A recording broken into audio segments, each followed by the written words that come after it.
కడప జిల్లా సిద్ధవటం పోలీసులు ఇద్దరు అంతర్రాష్ట్ర దొంగల ముఠా సభ్యులను అరెస్ట్ చేసి వారి వద్ద నుంచి 110 గ్రాముల బంగారం, 2000 రూపాయల నగదు, ఒక ద్విచక్ర వాహనాన్ని స్వాధీనం చేసుకున్నారు.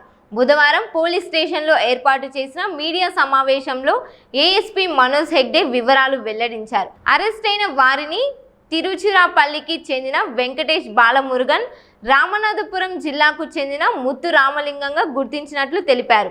వీరిపై ఆంధ్రప్రదేశ్, తమిళనాడులో కలిపి 7 కేసులు నమోదై ఉన్నాయని పేర్కొన్నారు. నిందితులను రిమాండ్కు తరలించామని, కేసు ఛేదనలో ప్రతిభ కనబరిచిన పోలీసు సిబ్బందికి నగదు బహుమతులు అందజేసినట్లు ఏఎస్పీ తెలిపారు. ఈరోజు ఇద్దరు ముద్దాయిల్ని పట్టుకోవడం జరిగింది. వీళ్ళు తమిళనాడుకి చెందిన వాళ్ళు. ఇద్దరు కూడా అంతర్రాష్ట్ర చైన్ స్నాచింగ్ దొంగలు. వీళ్ళు ఎట్లా ఆపరేట్ చేస్తారంటే ఎక్కడైనా ఈ మంచి బైక్స్ హైర్ చేసుకుంటారు, అద్దెకి తీసుకొని దానిలో వచ్చేసి ఈ నంబర్ ప్లేట్ మార్చడము ఇట్లా చేసుకుంటారు, లేదంటే ఫేక్ నంబర్ ప్లేట్ పెట్టుకుంటారు. దాన్ని పెట్టుకొని హెల్మెట్ వేసుకొని వస్తారు, ముఖం అంతా కవర్ చేసుకొని. ఎవరైనా ఒంటరిగా మహిళలు లేదంటే వృద్ధులు తిరుగుతూ ఉంటే వాళ్ళతో చైన్ స్నాచింగ్ చేయడము ఇట్లా ఆపరేట్ చేస్తారు. వీళ్ళ మీద ఇప్పుడు వరకు ఒక 7 కేసులు నమోదయ్యాయి. అది సిద్ధవటంలో ఒకటి, వంటిమిట్టలో 2, అలాగే తిరుపతి జిల్లాలో, చిత్తూరు జిల్లాలో, అలాగే తమిళనాడు కరూరు మరియు కోయంబత్తూరు జిల్లాలో మొత్తం 7 కేసులు నమోదయ్యాయి.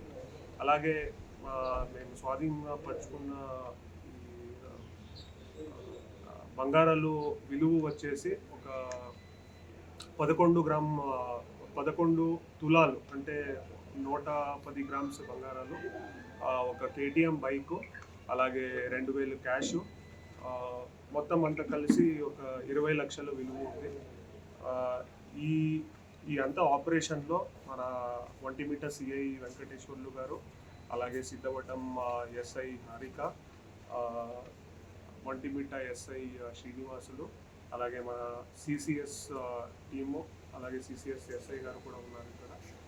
అలాగే మా సిబ్బంది, ఎస్పెషల్లీ ఒంటిమిట్ట అలాగే సిద్ధవటంకి చెందిన మా కానిస్టేబుల్స్ కూడా చాలా సమయస్ఫూర్తితో,